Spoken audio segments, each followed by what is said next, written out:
Hello दोस्तों, welcome to Vidya home. आज हम आपके लिए लाए हैं जूरिस्प्रूडेंस में विधि शास्त्र की ऐतिहासिक विचारधारा क्या है और इसकी विशेषताएं क्या हैं।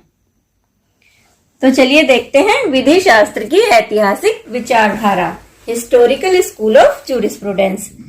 जैसे समाज में भाषा का विकास होता है, वैसे ही विधि का विकास होता है।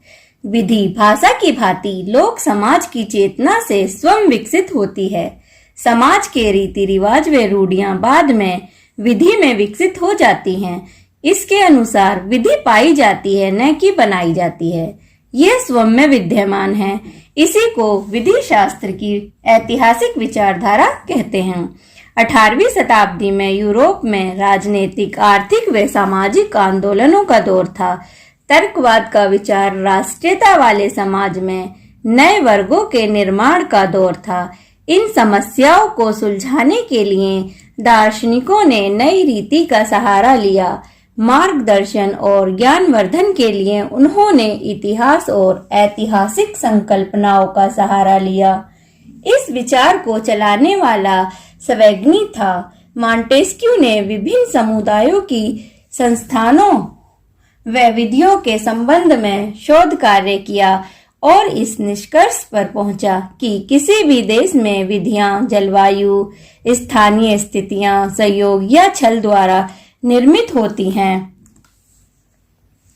ऐतिहासिक विचारधारा की विशेषताएं। स्वेग्नी से पहले ऐतिहासिक विचारधारा मानने वालों में मॉन्टेस्क्यू, एडमंड बर्ग तथा ह्यूगो का भी योगदान है। हीगलमैन भी ऐतिहासिक स्कूल से संबंधित है। मॉन्टेस्क्यू का विचार था कि राष्ट्रीय लोक चेतना ऐसा तत्व है जिस पर विधि का स्वरूप निर्भर करता है। विधियों के निर्माण में कार्य कारण सिद्धांत कार्य करता है। एडमंड बर्ग के अनुसार विधि एक क्रमिक और जैविक प्रक्रिया से निर्मित होती है, इसलिए ऐतिहासिक दृष्टिकोण से विधि का अध्ययन किया जाना चाहिए। दूसरे शब्दों में कहा जा सकता है कि विधि का निर्माण समय की आवश्यकता के अनुसार धीरे धीरे समाज की चेतना से होता है। गुस्टेव ह्यूगो के अनुसार जैसे किसी समुदाय में भाषा और आचार का विकास होता है और परिस्थितियों के अनुकूल ढल जाती है, उसी प्रकार विधि का विकास होता है। उनके अनुसार यह विधि जनता द्वारा अपनाई जाती है और विनियमित की जाती है और जनता द्वारा ही खुद पर लागू की जाती है।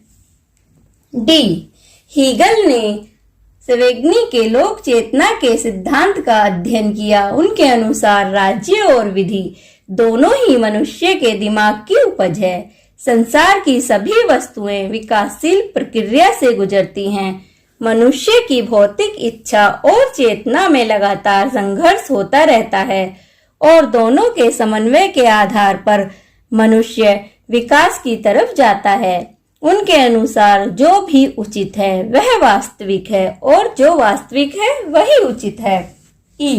कोलर ने ऐतिहासिक शाखा पर कहा कि विधि हमेशा सापेक्ष होती है और उस पर सभ्यता का गहरा असर होता है जिसमें वह विकसित हुई है। विधि सदा सामाजिक सभ्यता का अनुसरण करती है जिसका मकसद समाज की प्रगति हो।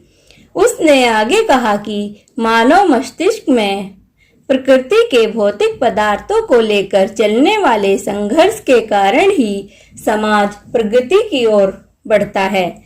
दोस्तों, विधि के विषय से संबंधित वीडियो और important notes and question bank के लिए नीचे दिए लिंक पर विजिट करें www.vidyahome.com। Thank you guys.